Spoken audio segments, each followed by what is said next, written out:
Then the Lord took note of Sarah, as he had said, and the Lord did for Sarah as he had promised. So Sarah conceived and bore a son to Abraham in his old age, at the appointed time of which God had spoken to him. And Abraham called the name of his son who was born to him, whom Sarah bore to him, Isaac.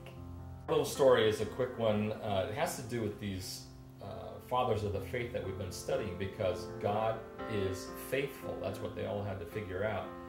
And for years, we had pretty much expected God would plop a couple of kids in our lap. The way it happened was Michelle Fries saw Amy one day and said, "Amy, do you want 2 kids?" And she goes, "Sure." She called me up and said, "Do we want 2 kids?" I was at Lowe's buying paint, so I'm going, "Sure, yeah, I'll take 3 gallons of this and 2 gallons of that." So about an hour later, the birth mom called us back and said, "You guys want to meet us at McDonald's in Springdale?" So we're going, this is getting serious. So we drive up to McDonald's, and a young lady comes in. These 2 little kids bouncing around, started playing in the play area. I went and played with the kids. Didn't know what was going on. Amy was chatting with the birth mom, and about 20 minutes after we talked, she said, "Yep, you're the right people. You ready to take them?" We kind of look at each other, speaking of laugh, in our old age. Some of our old age. I'm 27. So we drive off with 2 kids in our back seat, which Matt Fries said, "Well, isn't that kidnapping?" The next day, a lawyer drew up some quick papers, and the birth mom showed up and signed away her parental rights. And so we were appointed legal guardians of these kids. And it's something that, there again, what does that have to do with God's faithfulness? What is he doing with us? What is he doing with them? What's he doing in the big picture? I think that's where you start sitting back and saying, all these lessons from the great figures of the faith, they're about us.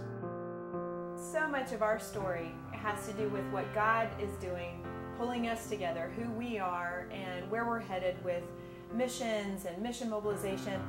And the whole idea of having children together, we knew we couldn't when we got married, and it was one of those things I thought, okay, I'll deal with that. Well, it was a lot more of a deal than I thought, and one day I was praying about some other things, and I felt that the Lord was speaking to me, and he said, "I'll give you children," kind of like, just relax. Well, that was 1992. Some of you have maybe sense something from the Lord, and you think, okay, when's it going to happen? Well, seriously, for these last 15 years, I have thought, come on, and we had confirmation from different people throughout the years. Let's just say this was an unexpected way for God to answer. I had given up hope. I had despaired. I was like, okay, God, you can fulfill your word to other people, but I guess not to me. And here I was in ministry telling people how great God was. So it's been a really good lesson for me to learn that God's timing is God's timing. It's very rarely our timing. And yet, even if we have lost hope, that he still says he is the God of hope. That's what's true. And he has proven himself faithful with these little people. We're looking at Joseph today, and one of the things about Joseph was, you'd think that his father, Jacob, was the end-all, be-all. But Jacob was, he bumbled through life. Remember last week we talked about what a con man he was and so on.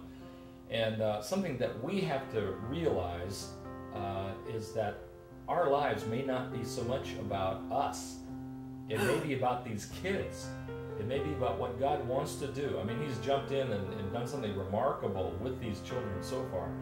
And we need to look at them and think about them and pray for them as being the significant part of God's plan. Maybe that surpasses way beyond anything we ever thought we would accomplish in life. And that's what happened with Joseph.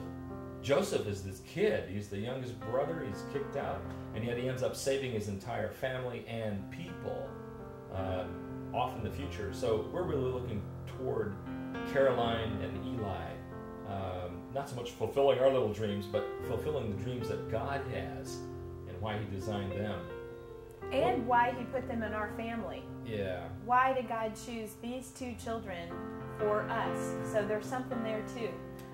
one of the neat things about the timing of this is thanks Grovers. We're just so amazed at being part of the Grove family during this time, and thanking everybody for your prayers and your support, your gifts, your diapers. That's the biggest one, because we have been changing 12 to 15 diapers a day, both of them in diapers up until about a week and a half ago. And we just started buying diapers about 3 weeks ago. So you guys totally covered us. We're still using the wipes.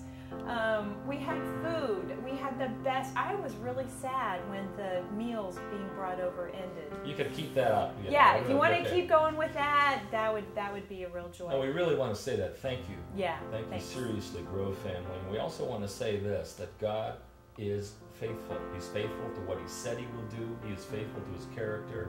We always get disappointed because he doesn't do what we want him to do when we want it. But God is faithful, and I think that's a lesson for